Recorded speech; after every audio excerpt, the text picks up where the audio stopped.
ଦାସ କେଡେ ସୁନ୍ଦର ନିର୍ଯାସଟିଏ ଦେଲେ କହିଲେ ହେ ମା ମାନେ କଳା କଳେବର କହ୍ନାଇ ସଙ୍ଗେ ରୋହିଣୀ ସୁନ୍ଦର। ତେଣୁ ଆଜ୍ଞା କଳା କଳେବର, କଳେବର ଅର୍ଥ ଶରୀର, ଯାହାର ଶରୀରର ରଙ୍ଗଟା ହଉଛି କଳା ସେ କିଏ ନା କହ୍ନାଇ। ସେ କହ୍ନାଇ ଅର୍ଥ ସେ ହଉଛନ୍ତି ଭଗବାନ କୃଷ୍ଣ। ନାଇଁ, ଯାହା ସାଙ୍ଗରେ ରୋହିଣୀଙ୍କର ପୁଅ ବଳରାମ ସଭା ପାଉଛନ୍ତି। ନାଇଁ, ଯାହାର ଦେହର ରଙ୍ଗ କଳା ହେଇଥିବ ସେ ହବ ଭଗବାନ କୃଷ୍ଣ। ନାଇଁ ନାଇଁ, ଭାଇନା ଦେଖିବା ପାଇଁ କଳା, ତେଣୁ ସେ ଭାଇନା କଣ କୃଷ୍ଣ ନା, ଖାଲି କଳା ରଙ୍ଗ ହେଇଗଲେ ଯେ କୃଷ୍ଣ ହୁଏ ତା ନୁହଁ। ଭକ୍ତ ଚରଣ ଦାସ କହିଲେ ଯିଏ ଦେଖିବା ପାଇଁ କଳା ସେ ହଉଛନ୍ତି କହ୍ନାଇ ବା ସେ ହଉଛନ୍ତି କୃଷ୍ଣ। ନାଇଁ, ସଂସାରରେ ତ ବହୁତ କଳା ଲୋକ ଅଛନ୍ତି, ତାହେଲେ ଯେତେ କଳା ଲୋକ ଅଛନ୍ତି ସବୁ କଣ କୃଷ୍ଣ ନା? କଳାଟା ପୁଣି କେମିତିଆ କଳା ହେଇଥିବା ଦରକାର? ଆପଣ ମାନଙ୍କର ଘଣ୍ଟ କବି ଯଦୁମଣି ମହାପାତ୍ର ପ୍ରବନ୍ଧ ପୂର୍ଣ୍ଣଚନ୍ଦ୍ରରେ କେଡେ ସୁନ୍ଦର ପଦଟିଏ କହିଲେ। କଣ କହିଲେ? କହିଲେ ଦଳିତାଞ୍ଜନ ପ୍ରକାର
ଯଦୁମଣି ମହାପାତ୍ର ପ୍ରବନ୍ଧ ପୂର୍ଣ୍ଣଚନ୍ଦ୍ରରେ କେଡେ ସୁନ୍ଦର ପ୍ରମାଣଟିଏ ଦେଲେ। କହିଲେ ମା ଯା ଦେହର ରଙ୍ଗ କଳା କଣ ସେ କୃଷ୍ଣ? ତେଣୁ କେମିତିଆ କଳା ହେଇଥିବ ନା? ଦଳିତ ଅଞ୍ଜନ, ଦଳିତାଞ୍ଜନ। ଅଞ୍ଜନ ବୋଲନ୍ତେ ଆଖିର ଯୋଉ କଜଳ ପିନ୍ଧୁଛେ, କଳା ପିନ୍ଧୁଛେ, ସେ କଜଳଟା ଦେଖିବା ପାଇଁ କେମିତି ନା କଳା।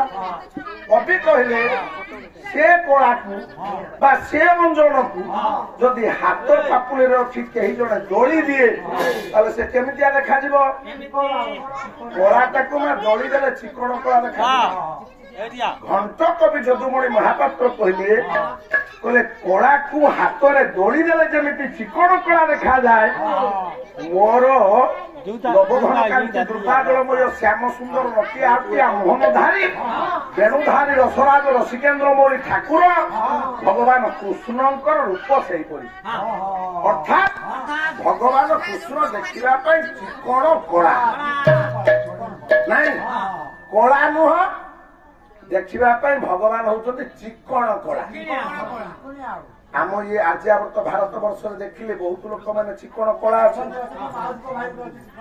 ତୋ ମାଉସୀ ପୁଅ ଭାଇ ଦେଖିବା ପାଇଁ ଚିକଣ କଳା, ତାହେଲେ ତୋ ମାଉସୀ ପୁଅ ଭାଇକୁ ଏ ଜଗତ କଣ କହିବ କୃଷ୍ଣ ବୋଲି ନା? ଯାହାକୁ ଆଜ୍ଞା ଆପଣ ମାନଙ୍କର ଅଭିମନ୍ୟୁ ସାମନ୍ତ ସିଆର କେଡେ ସୁନ୍ଦର ପଦଟିଏ କହିଲେ। ଚିକଣ କଳା ହେଲେ କେହି ଆଜ୍ଞା କୃଷ୍ଣ ହେଇଯାଏନି। ତେଣୁ କେମିତିଆ ରଙ୍ଗ ହେଇଥିବ? କଳା କଞ୍ଜ ଦଳା ଅଞ୍ଜନା ମୋର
ଅଭିମନ୍ୟୁ ସାମନ୍ତ ସିଂହାର ହେ ମୋର ବିଦ୍ୱାନ ମଣ୍ଡଳୀ ସାହିତ୍ୟିକ ଅନୁରାଗ ଆଜ୍ଞା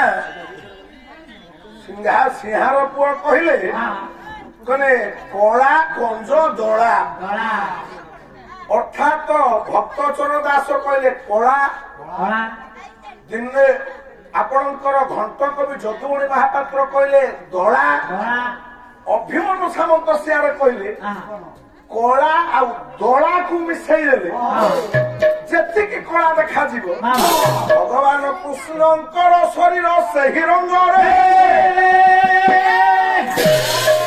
କଳା ଆଉ ଦଳାର ମିଶ୍ରଣରେ ଯେଉଁ ରଙ୍ଗ ସୃଷ୍ଟି ହବ ଅର୍ଥାତ ଅମାବାସ୍ୟା ରାତ୍ରି ପରିକା ଦେଖାଯିବ ତେଣୁ ଭଗବାନ କୃଷ୍ଣ ଅମାବାସ୍ୟା ରାତ୍ରି ପରି ତାଙ୍କ ଦେହର ରଙ୍ଗ କଳା ନାଇଁ ତେଣୁ ଆଜ୍ଞା ଯଦି କଳାକୁ ଦେଖିଲେ କିଏ କହିଲା କଳା କିଏ କହିଲା ଦଳା କିଏ କହିଲେ କଳା ଆଉ ଦଳାକୁ ମିଶାଇଲେ ପ୍ରଭୁଙ୍କର ରଙ୍ଗ ତାହେଲେ ଆପଣ ମାନେ ଚିନ୍ତା କରନ୍ତୁ ଗୋଟିଏ ମଣିଷର ଗୋଟିଏ ରଙ୍ଗ ନା ଆଜ୍ଞା ତିନିଟା ରଙ୍ଗ ହବ ଭଗବାନ କୃଷ୍ଣ ହଉଛନ୍ତି ଜଣେ ଯେ ଦେବକୀ ମାର ଅଷ୍ଟମ ଗର୍ଭରେ ଜନ୍ମ ହେଇଥିଲେ ଭକ୍ତଚରଣ ଦାସ କହିଲେ ନା ସେ ପ୍ରଭୁ ହଉଛନ୍ତି ଦେଖିବା ପାଇଁ କଳା ଯଦୁମଣି ମହାପାତ୍ର କହିଲେ ନା କଳାକୁ ଦଳି ଦେଲେ ଯେଉଁ ରଙ୍ଗ ହବ ସେଇ ହଉଛନ୍ତି କୃଷ୍ଣ ଅଭିମନ୍ୟୁ ସାମନ୍ତ ସିଂହାର ବାଲିଆର ଯାଜପୁର ଜିଲ୍ଲାର କବି ସେ କହିଲେ ନା ତମ କଳା ଆଉ ଯଦୁମଣିଙ୍କ ଦଳାକୁ ମିଶାଇଲେ ଯୋଉ ରଙ୍ଗ ହବ ସେଇ ହଉଛନ୍ତି ମୋ ପ୍ରଭୁ କୃଷ୍ଣ କାହା କଥାକୁ ନବା ଠିକ କୋଉଟା ଠିକ ନାଇଁ ଆପଣ ମାନଙ୍କର ଜୟଦେବ ଗୋସ୍ୱାମୀ ଗୀତ ଗୋବିନ୍ଦରେ କହିଲେ କଣ କହିଲେ ଚନ୍ଦନ ଚର୍ଚିତ ନୀଳାକାଳେ ଭର ଚନ୍ଦନ ଚର୍ଚିତ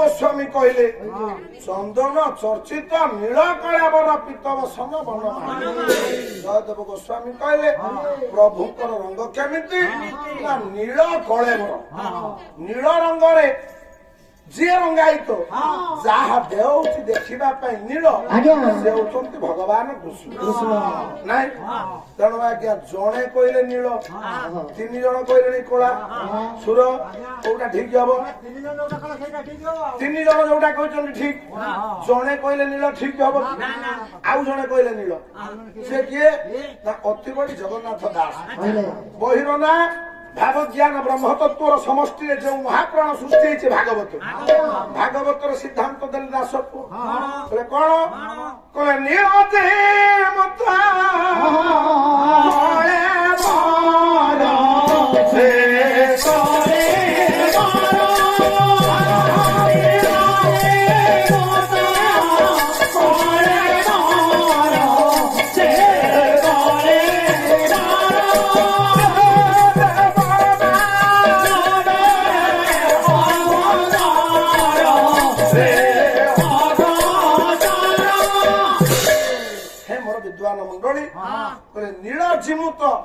ଜିମୁତ ବୋଲନ୍ତେ ମେଘ ନୂଆ ମେଘର ରଙ୍ଗ ଦେଖିବା ପାଇଁ ନୀଳ କହିଲେ ଯେମିତି ନୂଆ ମେଘର ରଙ୍ଗ ଦେଖିବା ପାଇଁ ନୀଳ ଭଗବାନ କୃଷ୍ଣଙ୍କ ରଙ୍ଗଟା ହଉଛି ସେହିପରି ନୀଳ ହଉଛି ଭଗବାନ କୃଷ୍ଣଙ୍କ ଦେହ।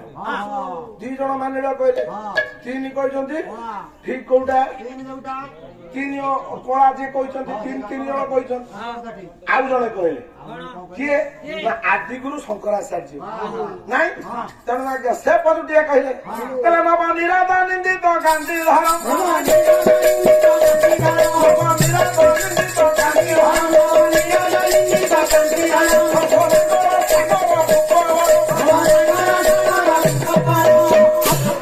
ନବ ନିରୋଧ ନିନ୍ଦିତ କାନ୍ତି ଧର।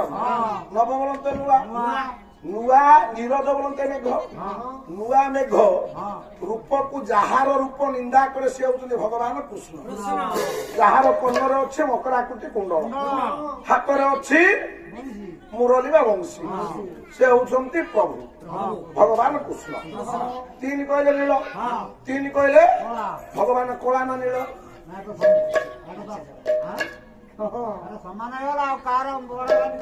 ଯେତେବେଳେ ଦିଟା ପାର୍ଟି ଏକା ସାଙ୍ଗରେ ଭୋଟ ପାଇବ, ସମାନ ଭୋଟ ପାଇବ, କେଇ ପାର୍ଟି ଜିତିବ କି? ତେଣୁ କଳା ତିନି ନୀଳ ତିନି, କେଇ ପାର୍ଟି ଜିତିବ?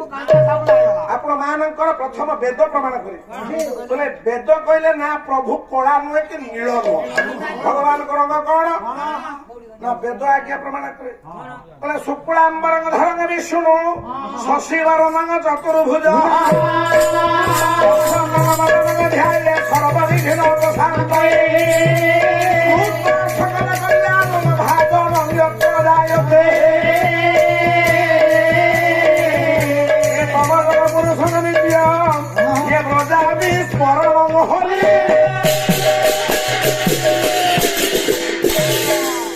ଶୁକ୍ଳାମ୍ବର ଅମ୍ବର ବୋଲନ୍ତେ ଲୁଗା, ଶୁକ୍ଳ ବୋଲନ୍ତେ ଧଳା, ଯୋଉ ଠାକୁର ଧଳା ଲୁଗା ପିନ୍ଧେ ଶୁକ୍ଳାମ୍ବର ଧରଙ୍ଗ ବିଷ୍ଣୁ।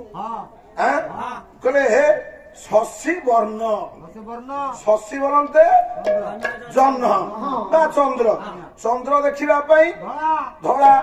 କହିଲେ ପ୍ରଭୁ ଯେମିତି ଜହ୍ନ ଆକାଶରେ ଦେଖାଯାଏ ଧଳା, ମୋ ଚତୁର୍ଦ୍ଧା ମୂର୍ତ୍ତି ଧାରଣ କରିଥିବା ଭଗବାନ ନାରାୟଣ ଦେଖିବା ପାଇଁ ଧଳା ନାଇଁ। ଅଛି କଳା, ଅଛି ନୀଳ। ବେଦ କହିଲାଣି ପ୍ରଭୁଙ୍କ ରଙ୍ଗ ହେଲାଣି ଧଳା। ଠିକ କୋଉଟା? କଳା ଠିକ ନା ନୀଳ ଠିକ ନା ଧଳା ଠିକ? ନାଇଁ ବାପା। ଦୀନ କୃଷ୍ଣ କହିଲେ ଭକ୍ତ କବି ଦୀନ କୃଷ୍ଣ ଦାସ, ସେ କଣ କହିଲେ? କହିଲେ କୋଟିଆ ନିରାଦ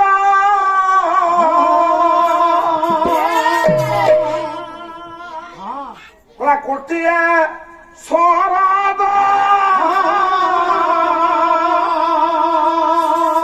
ବାପା ଚନ୍ଦ୍ର ମୁଖ ଆଉ ଶ୍ରୀଅଙ୍ଗ ଅଭିନବ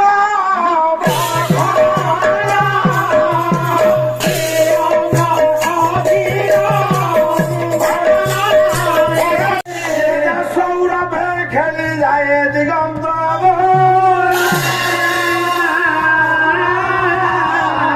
দেখি বিনছি মৌলি ঠাকুর, দেখি বিনছি মৌলি ঠাকুর নূতন করি নূতন করি তোলে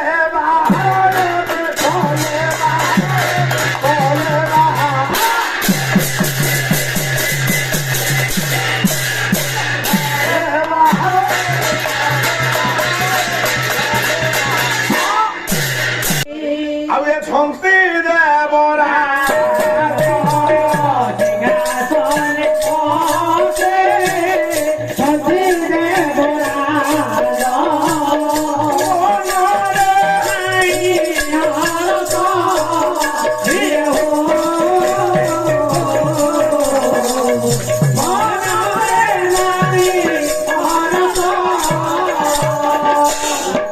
চন্দ্রনাথ